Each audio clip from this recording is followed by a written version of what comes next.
Hi everyone, welcome to my channel. I'm Yahaira and I'm doing Tarot Insights. And this is number 2 of tarot classes that I've started. I wanted to go over some of the tarot cards and how to work with them. And most anyone can learn the cards because they are a pictorial system of really depicting energy. So we have the cups and the wands. The cups, for instance, 8 cups. Major arcana cards like the Hermit, for instance. This is the old-fashioned tarot that everyone's aware of. You can buy that pretty much anywhere these days.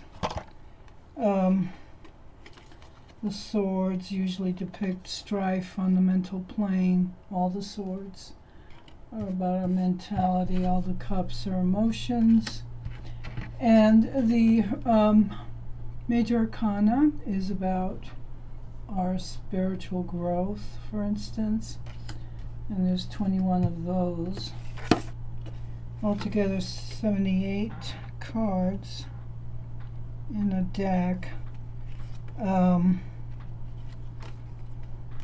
And looking at each card and looking at what's in it, the wreath, the woman dancing in the middle, the lion, the Taurus, the angel, and the eagle represent the fixed signs of the zodiac: Leo, Taurus, Aquarius, and the eagle is Scorpio. So looking at each card is one way that you could learn the tarot.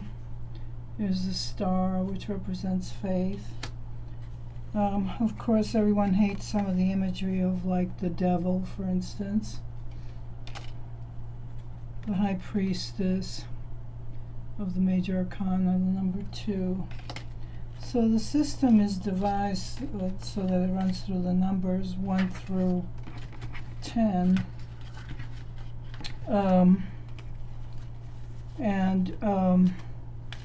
First 10 cards of the minor arcana, like let's say the wands, if you look at them and lay them out, the number 1 wand is fire, enthusiasm, a new start. All the aces are about starts. And the 2s are about 2 things coming together. So here are the 2 of swords in the mental plane, swords. We got fire, swords, which is the card for stand still. The lady sits there blindfolded. She doesn't know where she's going, but behind her are there's the water, and it's like she's crossed over a turbulent period, the water being still kind of turbulent by the bay there. The 6 of swords, man and a woman go across a riverway in a little boat, and there's 6 swords.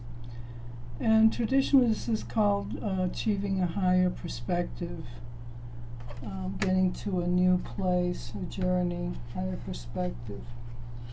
I'm not just picking cards randomly here from my deck. The 8 of swords, a woman is bound and she's blind, she can't see. She's also standing on some turbulent water, and there's 8 swords around her. The 8 swords represent our thoughts, our ideas, and ways in which she has bound herself with the binding on her clothing here. She's bound herself to ideas that are actually quite negative. The Ace of Pentacles. Now, pentacles can represent money, but they really represent value. And you can see the star in the center. They're very magical symbols. So creating on the physical plane in a way we create magic. And that can be explained through the study of the major arcana. Here's the moon, lovers, the 5, the Hierophant. And again, look at the numbers, 1 through 10. And then in the major arcana, 11 through 21, justice, karmic justice, or God's justice, for instance. The charioteer, the Sphinx represents negative forces, the black, positive forces, the white. The symbol of Hermes here in the center is about healing. And the canopy above here is like representative of having the mastery of this celestial spheres. So it's a card of mastery of forces. Number 7, perfection. So you can look at a study of the cards through numerology, and that explains a lot of the type of energy. The Empress, for instance, she's got the symbol of Venus on her pillow, and she stands for abundance. She stands for Gaia also, and she wears a crown of abundance. The Tarot is another difficult energy, but people are falling out of a tower, the lightning strikes, and the crown is toppled. So there is the false sense of being in a structure of security. Around one's tower is a structure of security, psychologically speaking. But it can represent like banks falling apart, hierarchies coming down, and that we might be seeing these days. People falling from their windows like they did during the 1920s crash. That sort of energy, but it's a sudden change. Dramatic, sudden, electrical change. This card is ruled by Uranus. And there are astrological symbols in the cards, and a deeper study of each card will reflect that. Here is the Wheel of Fortune, and the words Torah are written inside the wheel. Again, we have the angel, and they're celestial, they all have wings. The angel, the eagle, the bull, and the lion, representing the fixed cross in the sky. And this is not the devil, but this is a being called Anubis, which is a god of desire. Anubis. And above here is the Sphinx of knowledge. We all recognize the Sphinx, I hope, nowadays. The Magician, number 1, the symbol of eternity over his head. The 4 elements, the cups, the wands, the pentacles, the swords, and the double-terminated crystal that he's holding up.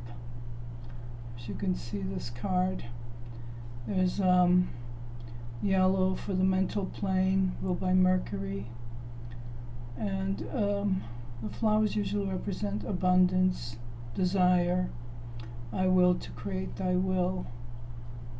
It's about willpower, new beginnings. 3 of Swords, strife, misery, sorrow, grief. The mental plane again, swords. 5 of Cups, a card of sorrow and grief. There are 2 cups that are still standing. There are 3 cups here at the bottom that have lost, that have fallen down, and the being draped in that dark cloak is mourning, but about to go over a river or waterway, which usually represents a transition to a better time, a better place. So the number 5 is a card of changes. It's a number of changes. And that's one way you can look at the cards. You just randomly pick and study. You can put them together again and then try to read the message by understanding the pictures and what you see people doing in the pictures. And that's why these were devised, to carry knowledge and information through pictures. And the story goes that that's how people traveled in the Far East, the Middle East, with these pictographs to tell stories. So I'm going to shuffle 3 cards on a subject. I'm thinking about a subject, and that's how you do it. It's very simple. And in thinking about these 3 cards, I want to add some kind of theme. What would be a good theme for today? Well, let's just do a kind of general, will the government do anything about gun laws in this year, 2023. So I'm going to be specific as well as I'm being general. So about the gun laws. The recent past, there's been some activity. How do I know that? This is the Knight of Wands, and he's moving. And he has energy, and he's moving forward. So that means activity and movement in the recent past. Fire represents wands. Wands represent fire and growth. And it represents if there is something, a message being delivered, a positive message being delivered about it.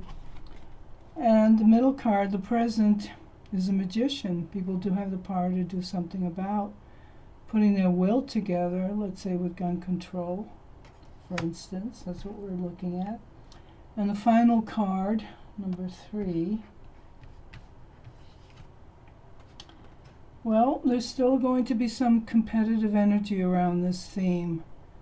And so people have to unify before anything gets done. So I can read those 3 cards and say, okay, that's the message for today on this. But the card of the opening card, the Knight of Wands, does represent movement, and that there'll be some movement around this. So, okay, I'm going to leave this reading there. Thanks for watching. If you like, subscribe and leave your comments in the bottom. That helps too. Thank you.